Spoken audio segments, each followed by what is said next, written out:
ಆತ್ಮೀಯ ವಿದ್ಯಾರ್ಥಿಗಳೇ, ರಾಜ್ಯಶಾಸ್ತ್ರದ ದ್ವಿತೀಯ PUCಯಲ್ಲಿ ಈಗಾಗಲೇ ನಾವು 3 ಅಧ್ಯಾಯಗಳನ್ನು ಮುಕ್ತಾಯಗೊಳಿಸಿ ಆ 3 ಅಧ್ಯಾಯಗಳ 1 ಮತ್ತು 2 ಅಂಕಗಳ ಪ್ರಶ್ನೆಗಳಿಗೆ ಉತ್ತರಗಳನ್ನು ಕೂಡ ಬಿಡಿಸುವ ಮೂಲಕ 3 ಅಧ್ಯಾಯವನ್ನು ಮುಗಿಸಿದ್ದೇವೆ. ಈಗ ತಾವುಗಳು ಆ ಅಧ್ಯಾಯಗಳ ಪ್ರಶ್ನೆ ಉತ್ತರಗಳನ್ನು ಬರೆಯುವಂಥ ಕೆಲಸ ಮತ್ತು ಸರಿಯಾಗಿ ಈ ಅಧ್ಯಾಯಗಳನ್ನು ಆಲಿಸಿದ್ದನ್ನು ತಲೆಯೊಳಗಿಟ್ಟುಕೊಳ್ಳುವಂಥ ಕೆಲಸ ನಿಮ್ಮದಾಗಲಿ. ಹಾಗಾದರೆ ಇವತ್ತು ಹೊಸ ಒಂದು ಅಧ್ಯಾಯವನ್ನು ಹೊತ್ತಂದಿದ್ದೇನೆ. ಇವತ್ತಿನ ವಿಶೇಷವಾದಂತಹ ವರ್ಗ, ಯಾಕೆಂದರೆ 3 ಅಧ್ಯಾಯ ಮುಗಿಸಿ 4ನೇ ಅಧ್ಯಾಯಕ್ಕೆ ಇವತ್ತು ಕಾಲಿಡುವಂಥ ಒಂದು ಸಂದರ್ಭ. ಹಾಗಾದರೆ ಹೊಸ ಅಧ್ಯಾಯದ ವಿಷಯದೊಂದಿಗೆ ಹೊಸ ವಿಷಯಗಳನ್ನು ನಿಮ್ಮೊಂದಿಗೆ ತಂದಿದ್ದೇನೆ. ಅಧ್ಯಾಯ 4 ದ್ವಿತೀಯ PUC ರಾಜ್ಯಶಾಸ್ತ್ರದ ವಿಷಯದಲ್ಲಿ ಅಧ್ಯಾಯ 4 ಸಾಮಾಜಿಕ ಚಳುವಳಿಗಳು ಮತ್ತು ಅವುಗಳ ರಾಜಕೀಯ ಪರಿಣಾಮಗಳು. ಇದು ಈ ಅಧ್ಯಾಯದ ಶೀರ್ಷಿಕೆ. ಅಧ್ಯಾಯ 4 ಸಾಮಾಜಿಕ ಚಳುವಳಿಗಳು ಮತ್ತು ಅವುಗಳ ರಾಜಕೀಯ ಪರಿಣಾಮಗಳನ್ನು ಕುರಿತು ಅಭ್ಯಾಸವನ್ನು ಮಾಡ್ತೀವಿ. Social movements and their political implications. ಹಾಗಾದರೆ ಸಾಮಾಜಿಕ ಚಳುವಳಿಗಳ ಬಗ್ಗೆ ಈಗಾಗಲೇ ನೀವು ಹೈಸ್ಕೂಲಿನಲ್ಲಿ ಇದ್ದಾಗ ಓದಿರ್ಬೋದು. ನಂತರ ಸಮಾಜದಲ್ಲಿಯೂ ಕೂಡ ಇವತ್ತಿಗೂ ಕೂಡ ಹಲವಾರು ಚಳುವಳಿಗಳು ನಡೀತಾನೇ ಇರ್ತವೆ, ಹಲವಾರು ಹೋರಾಟಗಳು ನಡೀತಾ ಇದ್ದಾವೆ, ಬೇರೆ ಬೇರೆ ವರ್ಗಗಳ ಒಂದು ಚಳುವಳಿಗಳು ನಡೀತಾ ಇರ್ತವೆ, ತಾವೆಲ್ಲ ಗಮನಿಸ್ತಾ ಇರ್ತೇವೆ. ಆದರೆ ಭಾರತದಲ್ಲಿ ಶತಶತಮಾನಗಳಿಂದಲೂ ಕೂಡ ಹಲವಾರು ವರ್ಗಗಳು ಅಸಮಾನತೆಯಿಂದಾಗಿ, ಶೋಷಣೆಯಿಂದಾಗಿ, ಎಷ್ಟೋ ಸವಲತ್ತುಗಳಿಂದ ವಂಚಿತರಾಗಿ ಸಾಕಷ್ಟು ಸಮಸ್ಯೆಗಳನ್ನು ಅನುಭವಿಸ್ತಾ ಇದ್ದಾವೆ. ಇದು ಇವತ್ತಿಗೂ ಕೂಡ. ಈ ಹಿಂದೆ ಇನ್ನೂ ಕೂಡ ಸಾಮಾಜಿಕ ವ್ಯವಸ್ಥೆ ಬಹಳ ಕಠಿಣವಾಗಿತ್ತು. ಆದರೆ ದೇಶದಲ್ಲಿ ಹಲವಾರು ವರ್ಗಗಳಿದ್ದಾವೆ, ಹಲವಾರು ದುಡಿಯುವ ವರ್ಗಗಳಿದ್ದಾವೆ, ಜಾತಿ ಆಧಾರಿತ ಒಂದು ವರ್ಗಗಳಿದ್ದಾವೆ. ಅಂಥ ವರ್ಗಗಳು ಇನ್ನೂ ಕೂಡ ಸಮಸ್ಯೆಯನ್ನು ಅನುಭವಿಸ್ತಾನೇ ಇದ್ದಾವೆ. ಅಂತಹ ಒಂದು ವರ್ಗಗಳು ತಮ್ಮ ತಮ್ಮ ಒಂದು ಹಕ್ಕುಗಳಿಗಾಗಿ, ತಮ್ಮ ಸೌಲಭ್ಯಕ್ಕಾಗಿ ಹೋರಾಟವನ್ನು ಮಾಡ್ತಾ ಬಂದಿದ್ದಾವೆ, ಮಾಡ್ತಾನೇ ಇದ್ದಾವೆ. ಅಂಥ ಹಲವಾರು ವರ್ಗಗಳನ್ನು ಭಾರತದಲ್ಲಿ ನಾವು ನೋಡ್ತಾ ಇದ್ದೇವೆ. ಆ ವಿಶೇಷವಾಗಿರ್ತಕ್ಕಂಥ ಕೆಲವು ವರ್ಗಗಳ ಒಂದು ಚಳುವಳಿಗಳು, ಈ ಸಾಮಾಜಿಕ ಚಳುವಳಿಗಳು ಹೇಗೆ ನಡೆದು, ಯಾಕೆ ನಡೆದು ಅನ್ನುವಂಥ ಕಾರಣ, ಪ್ರತಿಯೊಂದು ಚಳುವಳಿಗಳು ಯಾಕೆ ನಡೆದು, ಆ ಚಳುವಳಿಯ ನಂತರ ಆಗಿರ್ತಕ್ಕಂಥ ರಾಜಕೀಯ ಪರಿಣಾಮಗಳೇನು, ಸರ್ಕಾರ ತಂದಿರತಕ್ಕಂಥ ಕಾನೂನುಗಳೇನು, ಯೋಜನೆಗಳೇನು, ಇವೆಲ್ಲವುಗಳನ್ನು ಕುರಿತು ಈ 4ನೇ ಅಧ್ಯಾಯದೊಳಗೆ ಅಭ್ಯಾಸವನ್ನು ಮಾಡ್ತೀವಿ. ಹಾಗಾದರೆ ನೀವು ಇವು ಬಹಳ ಪ್ರಮುಖವಾದಂಥ ಚಳುವಳಿಗಳು, ಬಹಳ ಆಸಕ್ತಿಯಿಂದ ಕೇಳಲೇಬೇಕು. ಆದರೆ ಈ ಒಂದು ಚಳುವಳಿಗಳು ಯಾವಾಗ ಬೆಳೆದು ಬಂದು, ಯಾವ್ಯಾವ ಚಳುವಳಿಗಳು, ಯಾವ ವರ್ಗಗಳ ಚಳುವಳಿಗಳು ಅನ್ನುವಂಥದ್ದನ್ನು ನಾವು ಒಂದೊಂದಾಗಿ ಅಭ್ಯಾಸವನ್ನು ಮಾಡೋಣ. ಇವತ್ತಿನ 4ನೇ ಅಧ್ಯಾಯ ಸಾಮಾಜಿಕ ಚಳುವಳಿಗಳು ಮತ್ತು ಅವುಗಳ ರಾಜಕೀಯ ಪರಿಣಾಮಗಳು. Social movements and their political implications. ಇವುಗಳನ್ನು ಬಹಳ ವಿವರವಾಗಿ ಈ ಒಂದು ಅಧ್ಯಾಯದೊಳಗೆ ಅಭ್ಯಾಸವನ್ನು ಮಾಡೋಣ. ಹಾಗಾದರೆ ಈ 4ನೇ ಅಧ್ಯಾಯದೊಳಗೆ ಯಾವ್ಯಾವ ಒಂದು ಚಳುವಳಿಗಳನ್ನು ಅಭ್ಯಾಸ ಮಾಡ್ತೀವಿ ಅನ್ನುವಂಥ ಪಟ್ಟಿಯನ್ನು ಈಗ ನೋಡೋಣ. ಹಾಗೆ ಅಧ್ಯಾಯ 4 ಸಾಮಾಜಿಕ ಚಳುವಳಿಗಳು ಮತ್ತು ಅವುಗಳ ರಾಜಕೀಯ ಪರಿಣಾಮದಲ್ಲಿ 4.1 ಇದರೊಳಗೆ ದಲಿತ ಚಳವಳಿ ನೋಡಿ, ದಲಿತ ಮೂಮೆಂಟ್, ದಲಿತ ಚಳವಳಿಗಳ ಬಗ್ಗೆ ಅಭ್ಯಾಸ ಮಾಡ್ತೀವಿ. ನಂತರ ಹಿಂದುಳಿದ ವರ್ಗಗಳ ಚಳುವಳಿ, ಬ್ಯಾಕ್ವರ್ಡ್ ಕ್ಲಾಸಸ್ ಮೂಮೆಂಟ್, ಹಿಂದುಳಿದ ವರ್ಗಗಳ ಚಳುವಳಿ.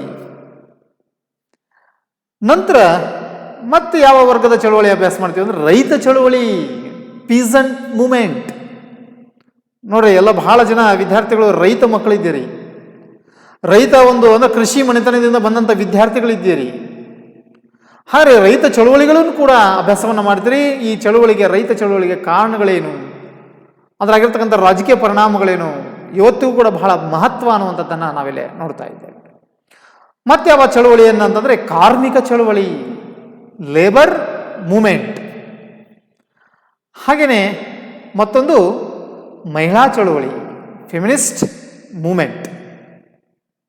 ನಂತರ 4.6 ಮಾನವ ಹಕ್ಕುಗಳ ಚಳುವಳಿ, ಹ್ಯೂಮನ್ ರೈಟ್ಸ್ ಮೂಮೆಂಟ್, ಮಾನವ ಹಕ್ಕುಗಳ ಚಳುವಳಿ ಇದು.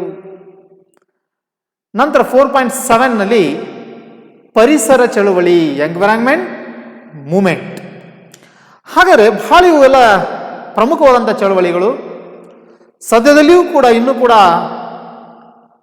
ಇಂಥ ಚಳುವಳಿಗಳು ನಡೀತಾನೇ ಇದ್ದಾವೆ. ಈ ವರ್ಗಗಳ ಚಳುವಳಿಗಳು, ದಲಿತರ ಚಳುವಳಿ, ಇನ್ನು ದಲಿತರು ತಮ್ಮ ಹಕ್ಕುಗಳಿಗಾಗಿ ಸವಲತ್ತಿಗಾಗಿ ಹೋರಾಟ ನಡೀತಾ ಇದ್ದಾವೆ, ಹಿಂದೆ ನಡೀತಾ ಬಂದಿದೆ. ಅದರಲ್ಲಿ ನಾವು ಇನ್ನೊಂದು ವರ್ಗ ನೋಡ್ತಾ ಇದ್ದೀವಿ, ಹಿಂದುಳಿದ ವರ್ಗಗಳು. ಯಾರು ಹಿಂದುಳಿದಿದ್ದಾರೆ ಆ ವರ್ಗಗಳು ಕೂಡ, ಆ ಒಂದು ಜನರು ಕೂಡ ಚಳುವಳಿಯನ್ನು ನಡೆಸ್ತಾ ಇದ್ದಾರೆ ತಮ್ಮ ಹಕ್ಕು ಮತ್ತು ಸವಲತ್ತಿಗಾಗಿ. ಮತ್ತೊಂದು ವರ್ಗ ದೇಶದ ಬೆನ್ನೆಲುಬು ಅಂತ ಕರಿತೀವಿ, ರೈತ. ಆ ರೈತರು ಕೂಡ ಇವತ್ತು ಇನ್ನೂ ಕೂಡ ಕಷ್ಟವನ್ನು ಅನುಭವಿಸ್ತಾ ಇದ್ದಾರೆ. ಕೃಷಿ ಇನ್ನೂ ಸುಧಾರಣೆ ಆಗಬೇಕಾಗಿದೆ, ರೈತರು ಸಮಸ್ಯೆಯಿಂದ ಬಳಲ್ತಾ ಇದ್ದಾರೆ. ಹಾಗಾದರೆ ಅಂತಹ ರೈತ ವರ್ಗ ಹಲವಾರು ವರ್ಷಗಳಿಂದ ಹೋರಾಟವನ್ನು ಮಾಡ್ಕೊತಾ ಬಂದಿದೆ, ಇವತ್ತಿಗೂ ಕೂಡ ಮಾಡ್ತಾ ಇದ್ದಾವೆ. ಅಂಥ ರೈತ ಚಳುವಳಿಗಳನ್ನು ಕುರಿತು ಅಭ್ಯಾಸವನ್ನು ಮಾಡ್ತೀವಿ. ನಂತರ ಮತ್ತೊಂದು ವರ್ಗ, ದೇಶದಲ್ಲಿ ದುಡಿಯುವಂಥ ವರ್ಗ, ಕಾರ್ಮಿಕ ವರ್ಗ, ಲೇಬರ್ ಮೂಮೆಂಟ್. ಕಾರ್ಮಿಕರು ಕೂಡ ಹಲವಾರು ಶತಮಾನಗಳ ಕಾಲ ಸಾಕಷ್ಟು ಅವರು ಕೂಡ ಸಮಸ್ಯೆ, ಶೋಷಣೆಗೆ ಒಳಗಾಗ್ತಾ ಇದ್ದಾರೆ. ಆ ವರ್ಗಗಳು ಕೂಡ ತಮ್ಮ ನ್ಯಾಯಕ್ಕಾಗಿ, ತಮ್ಮ ಹಕ್ಕುಗಳಿಗಾಗಿ, ತಮ್ಮ ಸವಲತ್ತಿಗಾಗಿ ಹೋರಾಟವನ್ನು ಮಾಡ್ತಾ ಬಂದಿದ್ದಾರೆ, ನಡೆಸ್ತಾ ಇದ್ದಾರೆ. ಮತ್ತೊಂದು ದೇಶದಲ್ಲಿ ಶೋಷಣೆಗೆ ಒಳಗಾಗಿರ್ತಕ್ಕಂಥ ವರ್ಗ ಮಹಿಳಾ ವರ್ಗ, ಮಹಿಳೆಯರು ಕೂಡ ಹಲವಾರು ಶತಮಾನಗಳ ಕಾಲ ಪುರುಷ ಪ್ರಧಾನ ಸಮಾಜದೊಳಗೆ ಸಾಕಷ್ಟು ಸವಲತ್ತುಗಳಿಂದ ವಂಚಿತರಾಗಿ, ಅವಕಾಶಗಳಿಂದ ವಂಚಿತರಾಗಿ, ಹಕ್ಕುಗಳಿಂದ ವಂಚಿತರಾಗಿ ಆ ಮಹಿಳಾ ವರ್ಗ ಶೋಷಣೆಗೆ ಒಳಗಾಗಿದೆ. ಹಾಗಾದರೆ ಆ ಮಹಿಳಾ ಒಂದು ವರ್ಗಗಳು ಹಲವಾರು ವರ್ಷಗಳಿಂದ ಹೋರಾಟ ಮಾಡ್ತಾ ಬಂದಿದ್ದಾರೆ ತಮ್ಮ ಹಕ್ಕುಗಳಿಗಾಗಿ, ಇವತ್ತಿಗೂ ಕೂಡ ಹೋರಾಟ ನೀಡ್ತಾ ಇದ್ದಾವೆ. ಅಂತಹ ಮಹಿಳಾ ವರ್ಗಗಳ ಚಳುವಳಿ ಈ ಒಂದು 4ನೇ ಅಧ್ಯಾಯದೊಳಗೆ ಅಭ್ಯಾಸವನ್ನು ಮಾಡ್ತಾ ಇದ್ದೀವಿ. ನಂತರ ಮತ್ತೊಂದು 4.6 ಮಾನವ ಹಕ್ಕುಗಳ ಚಳುವಳಿ. ಇವತ್ತು ದೇಶದಲ್ಲಿ ಮತ್ತು ಜಗತ್ತಿನಲ್ಲಿಯೇ ಕೂಡ ಎಲ್ಲ ಮನುಷ್ಯರು ಕೂಡ ಕೆಲವು ಮೂಲಭೂತವಾದಂಥ ಹಕ್ಕುಗಳನ್ನು ಒಳಗೊಂಡಿದ್ದಾರೆ. ಉತ್ತಮವಾಗಿ ಮನುಷ್ಯ ಜೀವಿಸಬೇಕಾದ್ರೆ ಹಕ್ಕುಗಳು ಅವಶ್ಯಕವಾಗಿದ್ದಾವೆ. ಆ ಹಕ್ಕುಗಳು ಯಾವ ಹಕ್ಕುಗಳಿಗಾಗಿ ಮಾನವ ಹೋರಾಟವನ್ನು ಮಾಡ್ಕೊತ ಬಂದಿದ್ದಾನೆ, ಅವಶ್ಯಕವಾಗಿರ್ತಕ್ಕಂಥ ಹಕ್ಕುಗಳು ಯಾವುವು ಅನ್ನುವುದರ ಕುರಿತು ಈ ಮಾನವ ಹಕ್ಕುಗಳ ಚಳುವಳಿಯನ್ನು ಅಭ್ಯಾಸ ಮಾಡ್ತಾ ಇದ್ದೀವಿ. ಜೊತೆಗೆ ರಾಜಕೀಯ ಪರಿಣಾಮಗಳನ್ನು ಕೂಡ ಅಭ್ಯಾಸವನ್ನು ಮಾಡ್ತೀವಿ. ನಂತರ ಈ ಒಂದು ಅಧ್ಯಾಯದಲ್ಲಿ ಕೊನೆಯದಾದಂಥ ಮತ್ತೊಂದು ಚಳುವಳಿ ಪರಿಸರ ಚಳುವಳಿ, ಎನ್ವಿರಾನ್ಮೆಂಟ್ ಮೂಮೆಂಟ್. ಹಾಗೆ ಪರಿಸರ ಕೂಡ ಮನುಷ್ಯನ ಉತ್ತಮವಾದಂತಹ ಬದುಕಿಗೆ, ಜೀವನಕ್ಕಾಗಿ ಬಹಳ ಪ್ರಮುಖ ಪಾತ್ರ ವಹಿಸುತ್ತೆ. ಪರಿಸರ ಇವತ್ತು ನಾಶ ಆಗ್ತಾ ಇದೆ. ಹಲವಾರು ವರ್ಷಗಳಿಂದ ಪರಿಸರವನ್ನು ಮನುಷ್ಯ ತನ್ನ ಸ್ವಾರ್ಥಕ್ಕಾಗಿ ನಾಶವನ್ನು ಮಾಡ್ಕೊತ ಬಂದಿದ್ದಾನೆ. ಆದರೆ ಅಂತಹ ಒಂದು ಪರಿಸರ ಇದ್ದರೆ ನಾವಿರ್ತೀವಿ ಅನ್ನುವಂಥ ಅರಿವು ಇಲ್ಲದಂಥ ಮನುಷ್ಯ ಪರಿಸರ ನಾಶಕ್ಕೆ ಮುಂದಾದಾಗ ಆ ಪರಿಸರದ ಹಿತಾಸಕ್ತಿ, ಪರಿಸರದ ಒಂದು ಉಳಿವಿಗಾಗಿ ಹಲವಾರು ಜನ ಪರಿಸರವಾದಿಗಳು ಚಳುವಳಿಯನ್ನು ಮಾಡ್ತಾ ಬಂದಿದ್ದಾರೆ. ಯಾವುದಾದ್ರು ರಕ್ಷಣೆಗಾಗಿ ಅನ್ನುವುದನ್ನು ವಿವರವಾಗಿ ಈ ಪರಿಸರ ಚಳುವಳಿ ಒಳಗೆ ಅಭ್ಯಾಸವನ್ನು ಮಾಡ್ತೀವಿ ವಿದ್ಯಾರ್ಥಿಗಳೇ. ಹಾಗಾದರೆ ಈ ಎಲ್ಲ ದಲಿತ ಚಳುವಳಿಯಿಂದ ಹಿಡಿದು ಪರಿಸರ ಚಳುವಳಿವರೆಗೂ ಕೂಡ 4ನೇ ಅಧ್ಯಾಯದಲ್ಲಿ ವಿವರವಾಗಿ ನಾನು ನಿಮ್ಮೊಂದಿಗೆ ವಿಷಯಗಳನ್ನು ಹೊತ್ತು ತಂದು ಪಾಠವನ್ನು ಮಾಡ್ತಾ ಇದ್ದೀನಿ. ಅಂತಹ ಒಂದು ಹಲವಾರು ಚಳುವಳಿ ಒಳಗೆ ಒಂದೊಂದು ಚಳುವಳಿಯನ್ನು ನಾವು ವಿಸ್ತೃತವಾಗಿ ಅಭ್ಯಾಸವನ್ನು ಮಾಡ್ಕೊತ ಹೋಗೋಣ ವಿದ್ಯಾರ್ಥಿಗಳೇ. ಹಾಗಾದರೆ ಅದಕ್ಕಿಂತ ಪೂರ್ವದಲ್ಲಿ ಅಧ್ಯಾಯ 4 ಸಾಮಾಜಿಕ ಚಳುವಳಿಗಳು ಮತ್ತು ಅವುಗಳ ರಾಜಕೀಯ ಪರಿಣಾಮದ ಒಂದು ಪರಿಚಯ, ಒಂದು ಪೀಠಿಕೆಯನ್ನು ಅಭ್ಯಾಸವನ್ನು ಮಾಡೋಣ. ಮುಂದೆ ಹೋಗೋಣ ವಿದ್ಯಾರ್ಥಿಗಳೇ. ಹಾಗಾದರೆ ಈ ಒಂದು ಅಧ್ಯಾಯದಲ್ಲಿ ಪೀಠಿಕೆಯನ್ನು ನೋಡೋಣ. ನೋಡಿ, ಕ್ರಿಸ್ತಪೂರ್ವ 6ನೇ ಶತಮಾನದಿಂದ ಸಾಮಾಜಿಕ ಚಳುವಳಿಗಳು ಪ್ರಾರಂಭ ಆದವು. ನೋಡಿ, ಸಾಮಾಜಿಕ ಚಳುವಳಿಗಳು ನಡೆದು ಬಂದಿರತಕ್ಕಂಥದ್ದು ಇತ್ತೀಚೆಗಲ್ಲ, ಕ್ರಿಸ್ತಪೂರ್ವದಲ್ಲಿನೇ 6ನೇ ಶತಮಾನದಿಂದ ಸಮಾಜದಲ್ಲಿದ್ದಂತಹ ಹಲವಾರು ವರ್ಗಗಳ ಮೇಲೆ ನಡೆಯುವಂಥ ಒಂದು ಶೋಷಣೆ, ಅನ್ಯಾಯ ಇವುಗಳನ್ನು ವಿರುದ್ಧ ಅಂಥ ಸಮಸ್ಯೆಗಳನ್ನು ಹೋಗಲಾಡಿಸುವಲ್ಲಿ ಹಲವಾರು ಸಾಮಾಜಿಕ ಚಳುವಳಿಗಳು ಬೆಳೆದು ಬಂದವು ಕ್ರಿಸ್ತಪೂರ್ವ 6ನೇ ಶತಮಾನದಿಂದ. ಅಂತಹ ಒಂದು ಚಳವಳಿಗೆ ಪ್ರಾಧಾನ್ಯತೆಯನ್ನು ಕೊಟ್ಟಿರ್ತಕ್ಕಂಥವ್ರು, ನಾಯಕತ್ವವನ್ನು ಕೊಟ್ಟಿರ್ತಕ್ಕಂಥವ್ರು, ಸಮಾಜದಲ್ಲಿದ್ದಂತಹ ಕೆಲವು ವರ್ಗಗಳ ಒಂದು ಶೋಷಣೆಯನ್ನು ತಪ್ಪಿಸಲು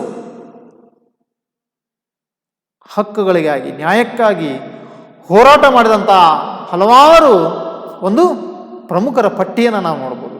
ಅಂತಹ ಸಾಮಾಜಿಕ ಚಳುವಳಿಯೊಳಗೆ ಬಹಳ ಪ್ರಮುಖವಾಗಿ ಪಾತ್ರ ವಹಿಸಿದವರು ಬುದ್ಧ, ಬಸವ, ಜ್ಯೋತಿಬಾ ಫೂಲೆ, ಗಾಂಧೀಜಿ, ಕನಕದಾಸರು, ಡಾಕ್ಟರ್ BR ಅಂಬೇಡ್ಕರ್ ಅವರು. ಹೀಗೆ ಹೇಳ್ತಾ ಹೋದರೆ ಚಳುವಳಿಯಲ್ಲಿ ನಾಯಕತ್ವವನ್ನು ವಹಿಸಿ ದೇಶದಲ್ಲಿದ್ದಂತಹ ಹಲವಾರು ಒಂದು ಜಾತಿ ವ್ಯವಸ್ಥೆ ಮತ್ತು ಲಿಂಗದ ಆಧಾರಿತ ತಾರತಮ್ಯ ಇವೆಲ್ಲವುಗಳನ್ನು ನಿವಾರಿಸುವ ಸಲುವಾಗಿ ತಮ್ಮದೇ ಆಗಿರತಕ್ಕಂಥ ಕೊಡುಗೆಯನ್ನು ನೀಡಿದ್ದಾರೆ, ಬುದ್ಧನಿಂದ ಹಿಡಿದು ಅಂಬೇಡ್ಕರ್ ಅವರಿಗೆ. ಅಷ್ಟೇ ಅಲ್ಲ, ಇನ್ನೂ ಕೂಡ ಹಲವಾರು ಜನ ಇದ್ದಾರೆ. ನಾ ಮುಂದಿನ ಒಂದು ವಿಷಯಗಳನ್ನ ಹೇಳ್ಕೊತ ಹೋದಂಗೆಲ್ಲ ಅವರ ಚಿತ್ರದೊಂದಿಗೆ ಅವರ ಪರಿಚಯವನ್ನು ಮಾಡಿಸ್ಕೊಡ್ತಾ ಇದ್ದೇನೆ.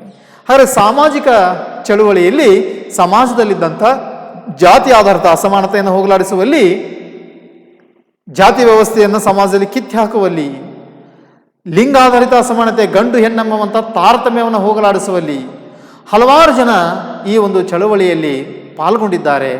ಭಾರತದ ಸಾಮಾಜಿಕ ಚಳುವಳಿಗಳು ಇಂತಹ ಸಮಾಜದ ಸುಧಾರಣೆಗೆ ಬಹಳಷ್ಟು ಸಹಾಯವನ್ನು ಮಾಡಿದ್ದಾವೆ.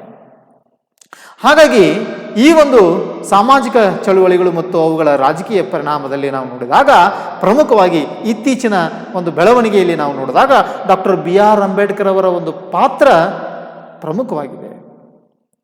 ಡಾಕ್ಟರ್ BR ಅಂಬೇಡ್ಕರ್ ಅವರು ಪರಿಶಿಷ್ಟ ಜಾತಿ ಅಂದರೆ SC, ಶೆಡ್ಯೂಲ್ ಕಾಸ್ಟ್, ಮತ್ತು ಪರಿಶಿಷ್ಟ ಪಂಗಡದವರ ST, ಶೆಡ್ಯೂಲ್ ಟ್ರೈಬ್. ಹಾಗಾದರೆ ಸಮಾಜದಲ್ಲಿ ನಾವು ನೋಡ್ತಾ ಇದ್ದೀವಿ ಬಹಳ ಶೋಷಣೆಗೆ ಒಳಗಾಗಿರ್ತಕ್ಕಂಥ ಒಂದು ವರ್ಗಗಳು ಯಾವುವು ಅಂದರೆ ಜಾತಿ ಆಧಾರಿತ ಒಂದು ಇದರೊಳಗೆ ನೋಡಿದಾಗ SC ಮತ್ತು ST, ಪರಿಶಿಷ್ಟ ಜಾತಿ ಮತ್ತು ಪರಿಶಿಷ್ಟ ಪಂಗಡದವರು ಬಹಳ ಅವಕಾಶಗಳು, ಹಕ್ಕುಗಳಿಂದ ವಂಚಿತರಾಗಿರ್ತಕ್ಕಂಥ ವರ್ಗಗಳು. ಆದರೆ ಇವರು ತಮ್ಮ ಪಾಲನ್ನು ಬಹಳ ಪ್ರಜಾಸತ್ತಾತ್ಮಕ ಮಾರ್ಗದ ಮೂಲಕ ಪಡೆಯಲು ಅವರನ್ನು ಒಂದುಗೂಡಿಸಿ ಶಿಕ್ಷಿತರನ್ನಾಗಿ ಮಾಡಿದರು. ಯಾರು? ಡಾಕ್ಟರ್ BR ಅಂಬೇಡ್ಕರ್ ಅವರು. ಯಾಕಂದರೆ ಮನುಷ್ಯ, ನಾನು ಹಿಂದಿನ ಜನ್ಮದಲ್ಲಿ ಪಾಪ ಮಾಡಿದ್ದೇನೆ, ಹಾಗಾಗಿ ಈ ಒಂದು ಜನ್ಮದಲ್ಲಿ ನಾನು ಈ ರೀತಿಯಂಥ ಒಂದು ಕಷ್ಟಗಳನ್ನು, ಸಮಸ್ಯೆಗಳನ್ನು ಅನುಭವಿಸ್ತಾ ಇದ್ದೀನಿ ಅನ್ನುವಂಥ ಒಂದು ಮೂಢನಂಬಿಕೆಯ ಅದರ ಮೇಲೆ ಮನುಷ್ಯ ಜೀವನವನ್ನು ಮಾಡ್ಕೊತ ಬಂದಿದ್ದ. ಆದರೆ ಇದು ಮನುಷ್ಯ ನಿರ್ಮಿತವಾಗಿರ್ತಕ್ಕಂಥದ್ದು, ದೇವ ನಿರ್ಮಿತ ಅಲ್ಲ. ಮನುಷ್ಯನೇ ಈ ಒಂದು ಅಸಮಾನತೆಯನ್ನು ಸೃಷ್ಟಿ ಮಾಡಿಕೊಂಡಿದ್ದಾನೆ, ಜಾತಿ ವ್ಯವಸ್ಥೆಯನ್ನು ನಿರ್ಮಾಣ ಮಾಡಿದ್ದಾನೆ ಹೊರತಾಗಿ ಅದು ನಾವು ಮಾಡಿದಂಥ ಪಾಪ ಅಲ್ಲ, ಅದೆಲ್ಲ ಮೂಢನಂಬಿಕೆ ಅಂತ ಹೇಳಿ ಮನುಷ್ಯ ಇದರ ಬಗ್ಗೆ ಅರಿವು ಬರಬೇಕಾದ್ರೆ, ತಿಳುವಳಿಕೆ ಬರಬೇಕಾದ್ರೆ, ನಾನು ಮನುಷ್ಯ, ನನಗೂ ಹಕ್ಕಿದೆ, ನಾನು ಕೂಡ ಸಮಾನವಾಗಿ ಬದುಕಕ್ಕೆ ನನಗೆ ಹಕ್ಕಿದೆ ಅನ್ನುವಂಥದ್ದನ್ನು ಅರಿವು ಬರಬೇಕಾದ್ರೆ ಮನುಷ್ಯ ಶಿಕ್ಷಣವನ್ನು ಪಡೀಲೇಬೇಕು ಅಂಥೇಳಿ ಡಾಕ್ಟರ್ BR ಅಂಬೇಡ್ಕರ್ ಅವರು ಕೆಳವರ್ಗದವರಿಗೆ ಶಿಕ್ಷಣವನ್ನು ನೀಡುವಲ್ಲಿ ಬಹಳ ಪ್ರಮುಖ ಪಾತ್ರವನ್ನು ವಹಿಸಿದರು. ಅವರೇ ಹೇಳ್ತಾರೆ, ಅರೆ ಯಾವ ಒಂದು ಮಾರ್ಗವನ್ನು ನಾವು ಹಿಡ್ಕೊಂಡು ಹೋಗಬೇಕು ಅಂಥೇಳಿ. ಹಾಗಾಗಿ ಅವರ ಒಂದು ವಾಣಿಯನ್ನು ನಾವು ನೋಡೋಣ. ಅಂಬೇಡ್ಕರ್ ಅವರ ಒಂದು ವಾಣಿ ಪರೀಕ್ಷೆಯಲ್ಲಿ ಹಲವಾರು ಬಾರಿ 2 ಅಂಕದ ಪ್ರಶ್ನೆಗೆ ಕೇಳಿದ್ದಾರೆ. ಡಾಕ್ಟರ್ BR ಅಂಬೇಡ್ಕರ್ ಅವರ ಒಂದು ವಾಣಿ ಯಾವುದು ಅಂತೇಳಿ.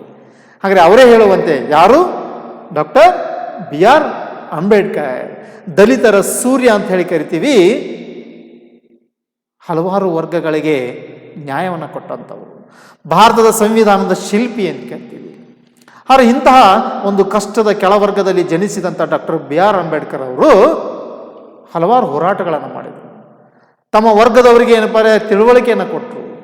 ಇಂತಹ ಡಾಕ್ಟರ್ BR ಅಂಬೇಡ್ಕರ್ ಅವರು ಹೇಳ್ತಾರೆ ಏನಂದರೆ, ಯಾವ ಮಾರ್ಗವನ್ನು ಹಿಡ್ಕೊಂಡು ನೀವು ಹೋಗಬೇಕು ಅನ್ನುವಂಥದ್ದನ್ನು ಶೋಷಣೆಗೆ ಒಳಗಾದಂಥ ವರ್ಗದವ್ರಿಗೆ ಹೇಳ್ತಾರೆ.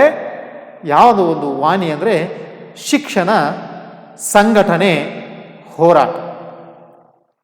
ಶಿಕ್ಷಣ, ಸಂಘಟನೆ, ಹೋರಾಟ, ಇದು ಅಂಬೇಡ್ಕರ್ ಅವರ ಒಂದು ವಾಣಿ. ಇವು ಬಹಳ ಕ್ರಮವಾಗಿದ್ದಾವೆ ವಿದ್ಯಾರ್ಥಿಗಳೇ, ಹಿಂದೆ ಮುಂದೆ ಮಾಡಂಗಿಲ್ಲ. ಇವನ್ನ ಕ್ರಮವಾಗಿ ಶಿಕ್ಷಣ, ನಂತರ ಸಂಘಟನೆ, ನಂತರ ಹೋರಾಟ. ಯಾಕೆ ಇದನ್ನು ಹೇಳಿದರು? ಆದರೆ ಮನುಷ್ಯ ತನ್ನ ಬಗ್ಗೆ ಅರಿವಾಗಬೇಕಾದ್ರೆ, ಸಾಮಾಜಿಕ ವ್ಯವಸ್ಥೆ ಬಗ್ಗೆ ತಿಳ್ಕೋಬೇಕಾದ್ರೆ, ಶೋಷಣಾ ವ್ಯವಸ್ಥೆ ಬಗ್ಗೆ ತಿಳ್ಕೋಬೇಕಾದ್ರೆ, ಹಕ್ಕುಗಳ ಬಗ್ಗೆ ತಿಳ್ಕೋಬೇಕಾದ್ರೆ ಮನುಷ್ಯ ಮೊದಲಕ್ಕೆ ಶಿಕ್ಷಣವನ್ನು ಪಡ್ಕೋಬೇಕು. ಶಿಕ್ಷಣ ಮನುಷ್ಯನ ಬದುಕಿನಲ್ಲಿ ಬೆಳಕನ್ನು ಉಂಟು ಮಾಡುತ್ತದೆ. ಕತ್ತಲೆಯಿಂದ ಬೆಳಕಿನಡೆಗೆ ಕರೆದುಕೊಂಡು ಹೋಗುತ್ತದೆ ಶಿಕ್ಷಣ, ಅರಿವನ್ನು ಮೂಡಿಸುತ್ತದೆ. ಹಾಗಾಗಿ ಮೊದಲು ಶಿಕ್ಷಿತರಾಗ್ರಿ, ಎಲ್ಲರೂ ಶಿಕ್ಷಣವನ್ನು ಪಡ್ಕೊಡ್ರಿ. ಯಾರು ಶೋಷಣೆ ಒಳಗಾಗಿದ್ದೀರ SC ST ಅವರು ಶಿಕ್ಷಣ ಪಡ್ಕೊಡ್ರಿ ಫಸ್ಟಿಗೆ. ಹಾಗಾದರೆ ಅರಿವಿನಿಂದ ನಂತರ ಎಲ್ಲರೂ ಕೂಡ ಸಂಘಟಿತರಾಗ್ರಿ. ಸಂಘಟನೆ ಇಲ್ಲದೆ ಏನೇ ಹೋರಾಟ ಮಾಡಿದರೂ ಕೂಡ ನಿಮ್ಮ ಹೋರಾಟಕ್ಕೆ ಬೆಲೆ ಇರುವುದಿಲ್ಲ, ಯಶಸ್ವಿ ಆಗುವುದಿಲ್ಲ. ಹಾಗಾದರೆ ಶಿಕ್ಷಣವನ್ನು ಪಡ್ಕೊಂಡಂಥವ್ರು ನೀವು ತಿಳುವಳಿಕೆಯಿಂದ ಎಲ್ಲರೂ ಕೂಡ ಏನಾಗಬೇಕು? ಸಂಘಟಿತರಾಗಬೇಕು. ಒಗ್ಗಟ್ಟೆ ಬಲ. ಸಂಘಟಿತರಾಗಿ ನಂತರ ಹೋರಾಟ ಮಾಡಿ, ಆಗ ನಿಮ್ಮ ಹೋರಾಟಕ್ಕೆ ಜಯ ಸಿಗುತ್ತದೆ. ಆಗ ನೀವು ಇಟ್ಟುಕೊಂಡಿರ್ತಕ್ಕಂಥ ಒಂದು ಬೇಡಿಕೆಗಳು ಈಡೇರ್ತವೆ. ಹಾಗಾಗಿ ನಿಮ್ಮ ಒಂದು ಶೋಷಣೆ ಮುಕ್ತವಾಗುತ್ತದೆ, ನೀವು ಕೂಡ ಸಮಾನವಾಗಿ ಬದುಕಕ್ಕಾಗತ್ತೆ. ಹಾಗಾಗಿ ಶಿಕ್ಷಣವನ್ನು ಪಡ್ಕೊಡ್ರಿ, ಸಂಘಟಿತರಾಗ್ರಿ, ಹೋರಾಟ ಮಾಡ್ರಿ ಅಂತೇಳಿ ಶಿಕ್ಷಣ, ಸಂಘಟನೆ, ಹೋರಾಟ ಅನ್ನುವಂಥ ಒಂದು ವಾಣಿಯನ್ನು ನೀಡಿದವರು ಯಾರಂದರೆ ಡಾಕ್ಟರ್ BR ಅಂಬೇಡ್ಕರ್. ಹಾಗಾಗಿ ಇದರ ಮೂಲಕ ಅನ್ಯಾಯದ ವಿರುದ್ಧ ನೈಜವಾಗಿ ಸೃಜನಾತ್ಮಕವಾಗಿ ಹೋರಾಟ ಮಾಡಿ ಸಮಾಜ ಸುಧಾರಣೆಗಾಗಿ ಪ್ರಯತ್ನಿಸಿ ಮತ್ತು ಗೌರವಯುತವಾದಂಥ ಜೀವನವನ್ನು ನಡೆಸಬೇಕು ಅನ್ನುವಂಥ ಮಾತನ್ನು ಅಂಬೇಡ್ಕರ್ ಅವರು ಹೇಳ್ತಾರೆ. ಹಾಗಾದರೆ ಈ ಒಂದು ಮಾರ್ಗ ಬಹಳ ಪ್ರಮುಖವಾದಂಥ ಮಾರ್ಗ ಅಂತೇಳಿ ಹೇಳ್ತಾ, ಈ ಸಾಮಾಜಿಕ ಚಳುವಳಿಯಲ್ಲಿ ಅಂಬೇಡ್ಕರ್ ಅವರ ಪಾತ್ರವೂ ಕೂಡ ಬಹಳ ಪ್ರಮುಖವಾಗಿದೆ ಅನ್ನುವಂಥ ಮಾತನ್ನು ಹೇಳ್ತಾ, ವಿದ್ಯಾರ್ಥಿಗಳೇ, ಭಾರತ ಒಂದು ವೈವಿಧ್ಯಮಯವಾದಂಥ ಸಂಸ್ಕೃತಿ, ಜಾತಿ ಮತ್ತು ಧರ್ಮಗಳಿಂದ ಕೂಡಿದೆ. ಭಾರತ ಒಂದು ವೈವಿಧ್ಯತೆಯ ರಾಷ್ಟ್ರ. ಒಂದೇ ರೀತಿಯಂಥ ಸಂಸ್ಕೃತಿ ಇಲ್ಲ, ಜಾತಿ ಇಲ್ಲ, ಧರ್ಮವಿಲ್ಲ, ಜನಾಂಗ ಇಲ್ಲ, ಭಾಷೆ ಇಲ್ಲ. ಇವೆಲ್ಲವನ್ನು ಒಳಗೊಂಡಿದ್ದು ಜಗತ್ತಿನೊಳಗೆ ಬಹಳ ವಿಶೇಷವಾದಂಥ ರಾಷ್ಟ್ರ ಅದು ಭಾರತ. ಇಂಥ ವೈವಿಧ್ಯಮತವಾದಂಥ ಒಂದು ಸಂಸ್ಕೃತಿ, ಜಾತಿ, ಧರ್ಮಗಳಿಂದ ಭಾರತ ಕೂಡೈತಿ. ಇಲ್ಲಿ ಏನಿದ್ರು ಕೂಡ ನಾವು ಭಾರತದಲ್ಲಿ ಪ್ರಜಾಸತ್ತಾತ್ಮಕ ಮಾರ್ಗದ ಮೂಲಕ ಹಲವಾರು ಏನು ವರ್ಗಗಳು, ಜಾತಿಗಳು ಶೋಷಣೆಗೊಳಗಾಗಿದ್ದಾವಲ್ಲ, ಅಂಥ ವರ್ಗಗಳಲ್ಲಿ ನಾವು ನೋಡಿದಾಗ ದಲಿತ ವರ್ಗದವರು, ರೈತ ವರ್ಗ ಆಗಲಿ, ಕಾರ್ಮಿಕರಾಗಲಿ, ಮಹಿಳೆಯರಾಗಲಿ, ಮಾನವ ಹಕ್ಕುಗಳ ಸಲುವಾಗಿ ಆಗಲಿ ಮತ್ತು ಪರಿಸರ ಚಳುವಳಿಗಳಾಗಲಿ ಇಂಥ ಒಂದು ಹೋರಾಟವನ್ನು, ಚಳುವಳಿಯನ್ನು ಹೋರಾಟಗಾರರು ಬಹಳ ನಿರಂತರವಾಗಿ ಹೋರಾಟವನ್ನು ನಡೆಸ್ತಾ ಇದ್ದಾರೆ. ಯಾರ ಸಲುವಾಗಿ? ದಲಿತರ ಹೋರಾಟಕ್ಕಾಗಿ, ದಲಿತರ ನ್ಯಾಯಕ್ಕಾಗಿ, ರೈತರ ಸಲುವಾಗಿ, ಕಾರ್ಮಿಕರ ಸಲುವಾಗಿ, ಮಹಿಳೆಯರ ಸಲುವಾಗಿ, ಮಾನವ ಹಕ್ಕುಗಳ ಸಲುವಾಗಿ, ಪರಿಸರದ ಉಳಿವಿಗಾಗಿ ಇಂತಹ ಚಳವಳಿಗಳು ನಡೆಸ್ತಾ ಬಂದಿದ್ದಾರೆ. ಹೋರಾಟಗಾರರು ನಿರಂತರವಾಗಿ ಇವತ್ತಿಗೂ ನಡೆಸ್ತಾ ಇದ್ದಾರೆ, ಹಿಂದಿನಿಂದ ಕೂಡ ನಡೆಸ್ತಾ ಬಂದಿದ್ದಾರೆ. ಆದರೆ ಈ ಒಂದು ವರ್ಗಗಳ ಒಂದು ನ್ಯಾಯ, ಹಕ್ಕುಗಳಿಗಾಗಿ ಈ ನಡೀತಕ್ಕಂಥ, ಇವತ್ತಿನವರೆಗೆ ನಡೀತಕ್ಕಂಥ ಈ ಒಂದು ಪ್ರಮುಖವಾದಂಥ ವರ್ಗಗಳ ಚಳುವಳಿಯನ್ನು ನಾವು ಅಭ್ಯಾಸವನ್ನು ಮಾಡಬೇಕಾಗತ್ತೆ. ಒಂದೊಂದಾಗಿ ಅಂತಹ ಒಂದೊಂದು ವರ್ಗಗಳ ಒಂದು ಚಳುವಳಿಯನ್ನು ವಿವರವಾಗಿ ಅಭ್ಯಾಸವನ್ನು ಮಾಡಿದಾಗ ಇನ್ನಷ್ಟು ನಿಮಗೆ ಅರ್ಥವನ್ನು ಆಗುತ್ತೆ ವಿದ್ಯಾರ್ಥಿಗಳೇ. ಅಂತಹ ಒಂದು ವರ್ಗಗಳ ಚಳುವಳಿಯೊಳಗೆ ನಾವು ಒಂದೊಂದಾಗಿ ಅಭ್ಯಾಸವನ್ನು ಮಾಡೋಣ. 1.1ರಲ್ಲಿ ದಲಿತ ಚಳುವಳಿ, ದಲಿತ ಮೂಮೆಂಟ್. ಆದರೆ ದಲಿತ ಅಂದರೆ ಯಾರು ಅನ್ನುವಂಥ ಪ್ರಶ್ನೆ ನಿಮಗೆ ಬರುತ್ತೆ. ಯಾರನ್ನು ನಾವು ದಲಿತರಂತ ಕರಿತೀವಿ? ಈ ಒಂದು ವರ್ಗ ಹೇಗೆ ಶೋಷಣೆಗೆ ಒಳಗಾಗಿದೆ? ಆದರೆ ಈ ಒಂದು ದಲಿತರ ಒಂದು ಹಕ್ಕುಗಳಿಗೆ ಯಾಕೆ ಚಳುವಳಿ ನಡೀತಾ ಇದೆ ಅನ್ನುವಂಥದ್ದನ್ನು ನಿಮಗೆ ಪ್ರಶ್ನೆ ಕಾಡ್ತಾ ಇದೆ ವಿದ್ಯಾರ್ಥಿಗಳೇ. ಅದಕ್ಕೆ ಉತ್ತರನ ನೋಡೋಣ. ದಲಿತರು ಎಂದರೆ ಯಾರು? ನೋಡಿ, 2 ಅಂಕದ ಪ್ರಶ್ನೆಯನ್ನು ಕೇಳ್ತಾರೆ ನಿಮಗೆ ಪರೀಕ್ಷೆಯಲ್ಲಿ ಹಲವಾರು ಬಾರಿ ಕೇಳಿದ್ದಾರೆ. ದಲಿತರು ಎಂದರೆ ಯಾರು? ಯಾರನ್ನು ನಾವು ದಲಿತರಂತ ಕರಿತೀವಿ ಸಮಾಜದಲ್ಲಿ?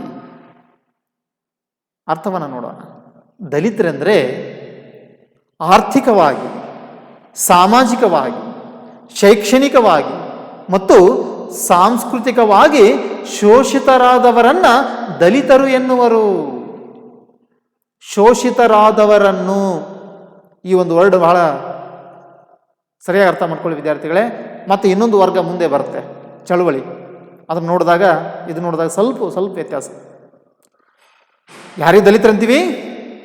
ಆರ್ಥಿಕವಾಗಿ ಸಮಾಜದೊಳಗೆ ಸಾಮಾಜಿಕವಾಗಿ ಆಗಲಿ, ಶೈಕ್ಷಣಿಕವಾಗಿ ಆಗಲಿ, ಸಾಂಸ್ಕೃತಿಕವಾಗಿ ಯಾರು ಶೋಷಣೆಗೆ ಒಳಗಾಗಿರ್ತಾರೋ ಅವರನ್ನು ದಲಿತರು ಎನ್ನುವರು.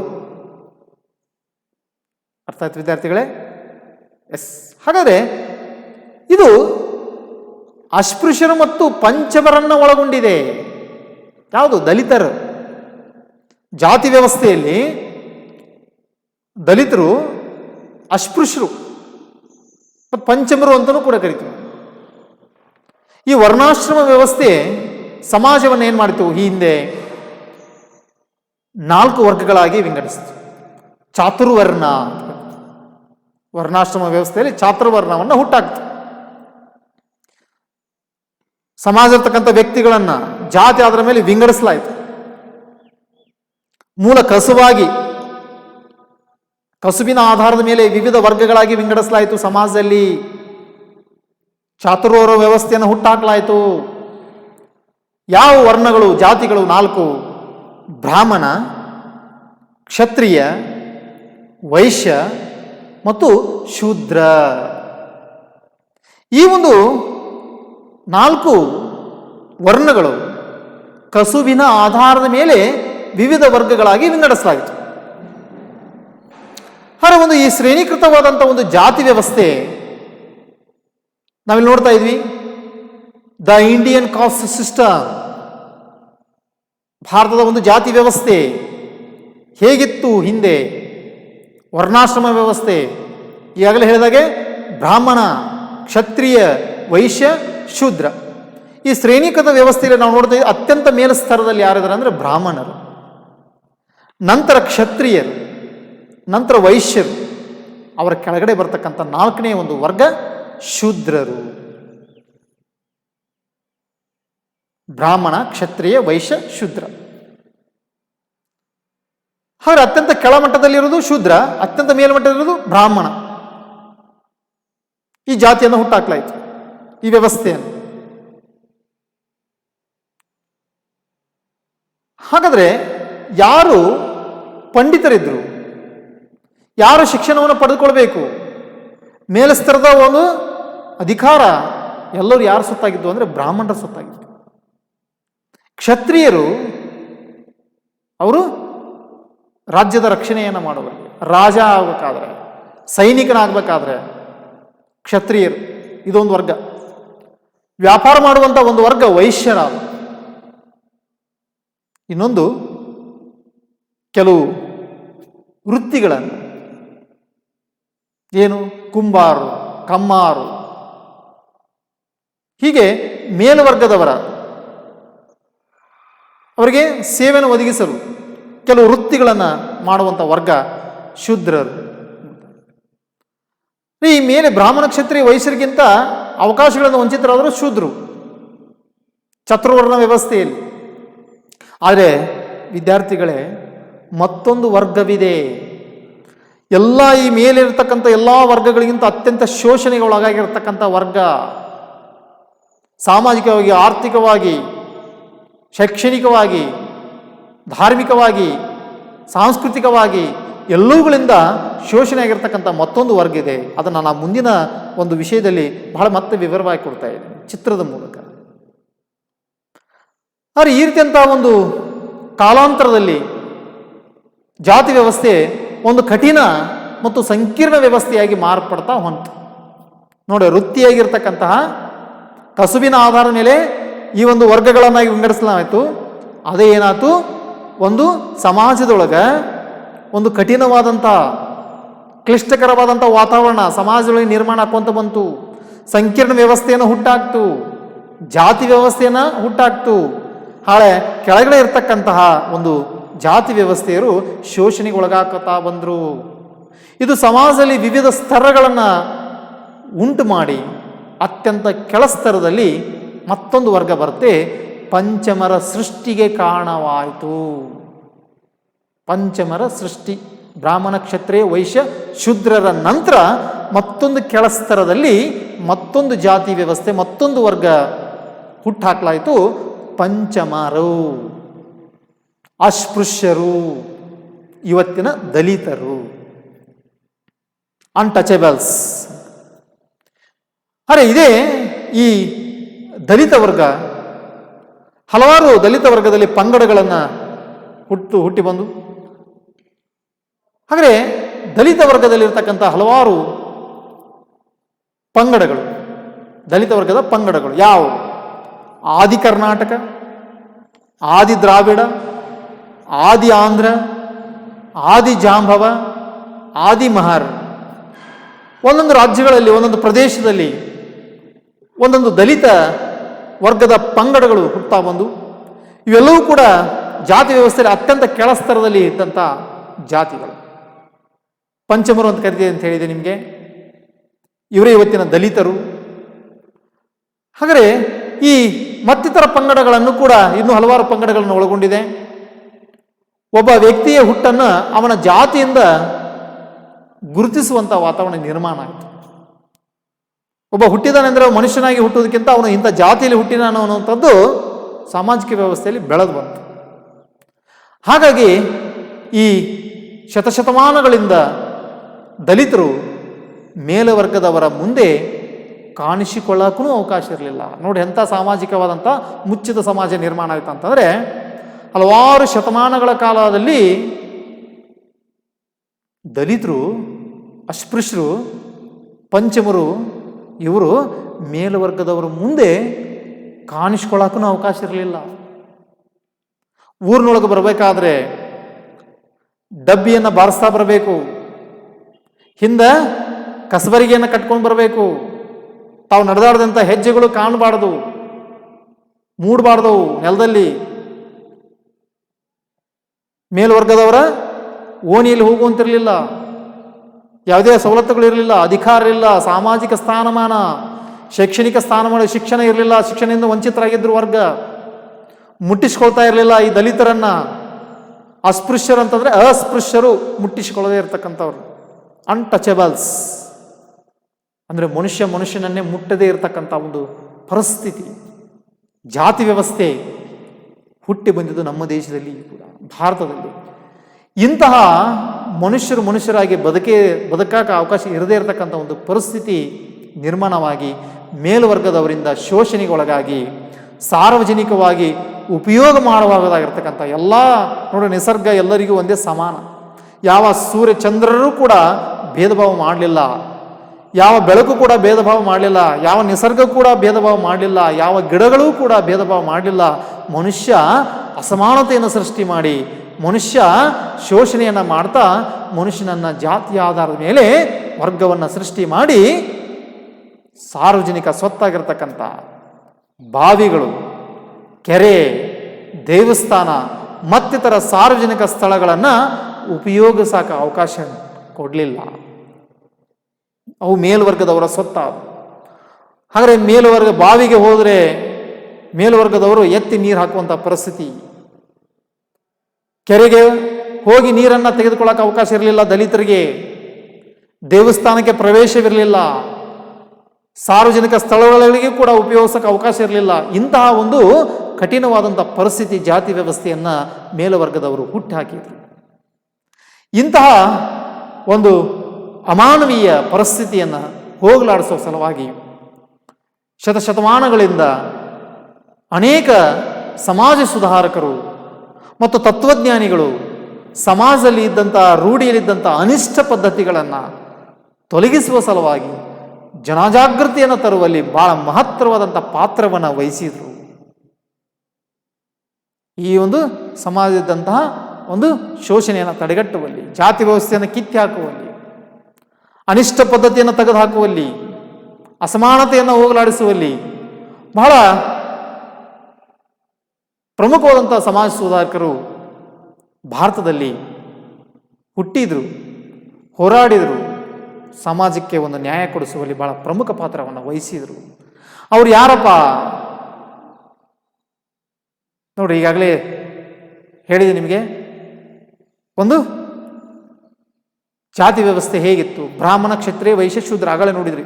ಮತ್ತೊಂದು ವರ್ಗ ತಾವು ನೋಡ್ತಾ ಇದ್ರಿ, 5ನೇ ವರ್ಗ ಜಾತಿಯಲ್ಲಿ ಪಂಚಮರು ಅಂದರೂ ಒಂದೇ, ಅಸ್ಪೃಶ್ಯರು, ಅತಿ ಶೂದ್ರರು. ನೋಡ್ರಿ, ಶೂದ್ರರು, ಅತಿ ಶೂದ್ರರು. ಬ್ರಾಹ್ಮಣ, ಕ್ಷತ್ರಿಯ, ವೈಶ್ಯ, ಶೂದ್ರ, ಅತಿ ಶೂದ್ರರು, ಅನ್ಟಚಬಲ್ಸ್.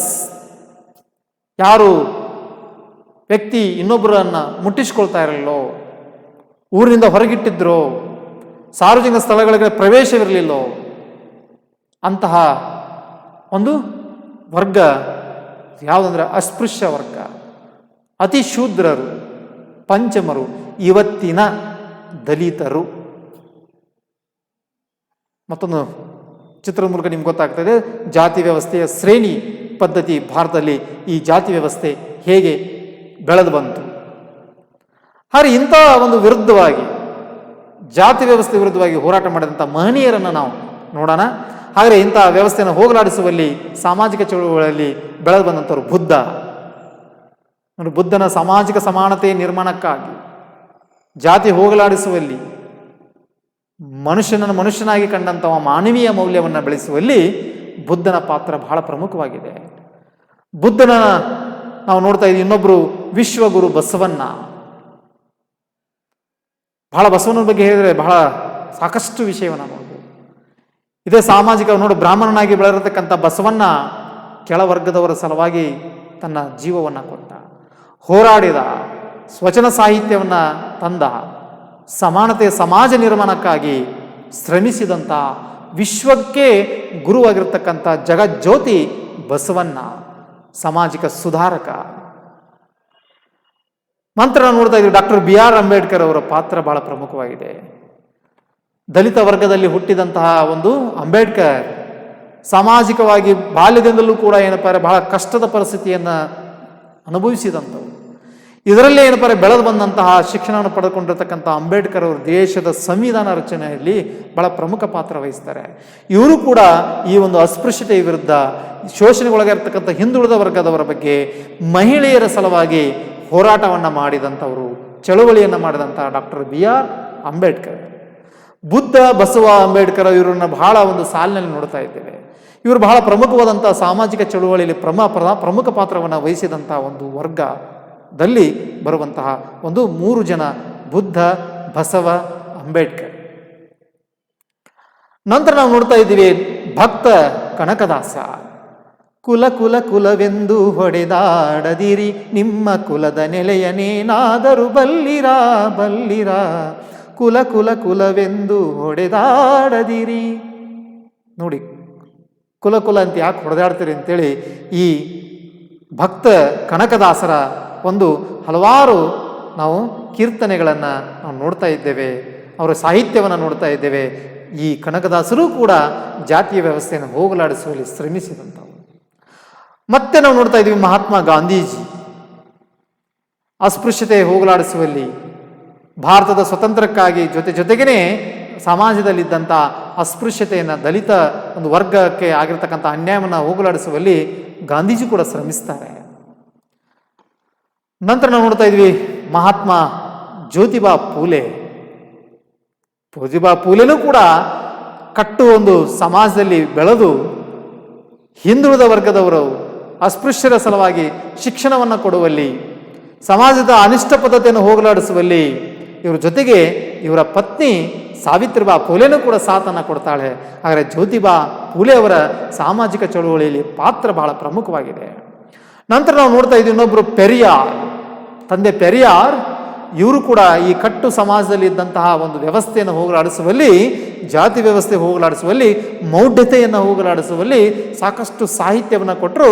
ಸಮಾಜ ಇರ್ತಕ್ಕಂಥ ಅಂಕುಡೊಂಕುಗಳ ಬಗ್ಗೆ ಪ್ರಶ್ನೆಯನ್ನು ಮಾಡ್ತಾರೆ. ಪೆರಿಯಾರ್ ಸಾಹಿತ್ಯವನ್ನು ಕೂಡ ಓದಿ ವಿದ್ಯಾರ್ಥಿಗಳೇ. ಗೋಪಾಲಸ್ವಾಮಿ ಅಯ್ಯರ್, ಕುದ್ಮಲ್ ರಂಗರಾವ್,